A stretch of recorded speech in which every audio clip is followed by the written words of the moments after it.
اگر تم غربت سے بچنا چاہتے ہو، اگر تم مفلسی کی دلدل سے نکلنا چاہتے ہو، تو پھر آج کی یہ بات دل کے کانوں سے سنیے گا۔ جوانوں، عورت کے 2 کام گھر میں غربت لاتے ہیں۔ یہ 2 کام کرنے والی عورت جس گھر میں بھی چلی جائے، اس گھر میں غربت جنم لیتی ہے۔ وہ گھر جلد از جلد غربت کی دلدل میں پھنس جاتا ہے۔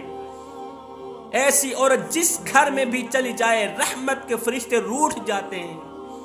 رزق بانٹنے والے فرشتے رزق تو دیتے ہیں، مگر رزق میں برکت نہیں ہوتی۔ گھر میں رہنے والا ہر ایک انسان پریشان حال دکھائی دیتا ہے۔ حضرت سیدنا علی المرتضیٰ شیر خدا کرم اللہ وجہہ الکریم کے پاس ایک افسردہ غمگین حالت میں عورت آئی، کہنے لگی، حضرت میں نے آپ سے 2-4 باتیں کہنی ہیں، مجھے بولنے کی اجازت دی جائے۔ حضرت علی رضی اللہ تعالی عنہ نے اسے اجازت دی۔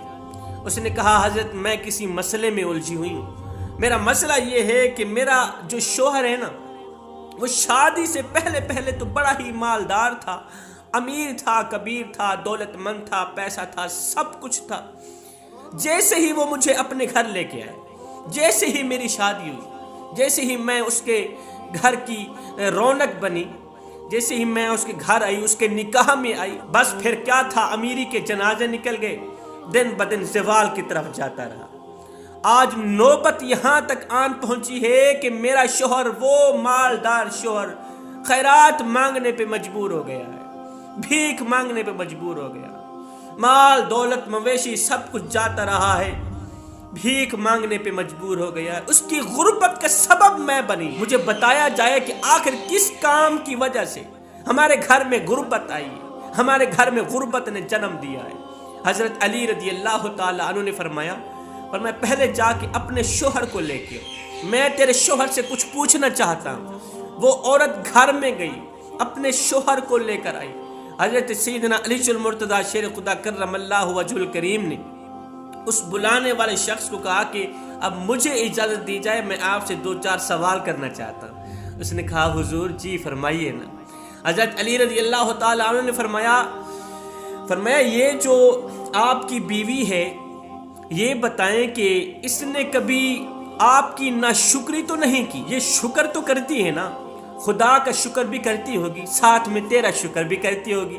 اس نے کہا، حضرت اگر سچ پوچھتے ہو نا، تو میری بیوی نے کبھی بھی شکر نہیں کی۔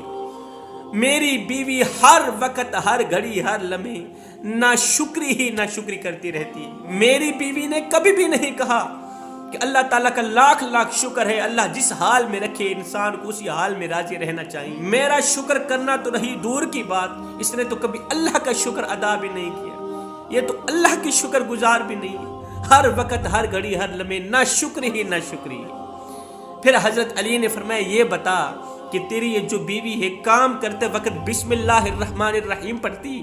کام کرتے وقت اللہ کا نام لیتی؟ کہا، حضرت کبھی بھی نہیں سنا کہ اس نے کام شروع کیا ہو اور ساتھ میں بسم اللہ بھی پڑھی ہے۔ یہ تو کھانا کھاتے وقت بھی بسم اللہ نہیں پڑھتی۔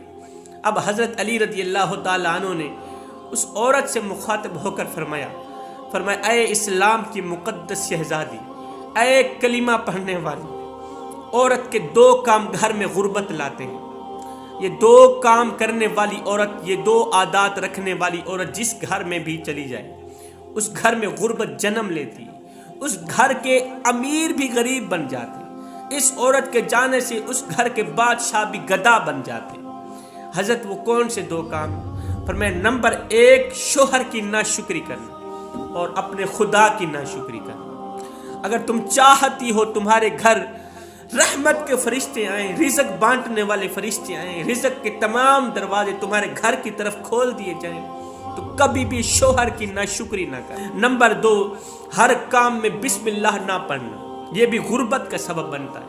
اگر تم چاہتی ہو تمہارے گھر میں پیسہ آئے، دولت آئے، تم اس جہان میں بھی امیر بن جاؤ، اگلے جہان میں بھی امیر بن جاؤ، 5 وقت کی نماز ادا کرنا اور ہر ایک کام میں میرے اللہ کا نام لینا، بسم اللہ الرحمن الرحیم، تمہارے گھر کی طرف اللہ تعالیٰ رزق کے تمام دروازے کھول دے گا۔ اگر تم چاہتی ہو کہ تم جلد از جلد امیر بن جاؤ، تو ایک تو شوہر کی ناشکری نہ کرنا، شکر گزار بن جانا، دوسرا کام ہر ایک کام میں بسم اللہ الرحمن الرحیم پڑھنے کی اپنے اندر عادت ڈالنا۔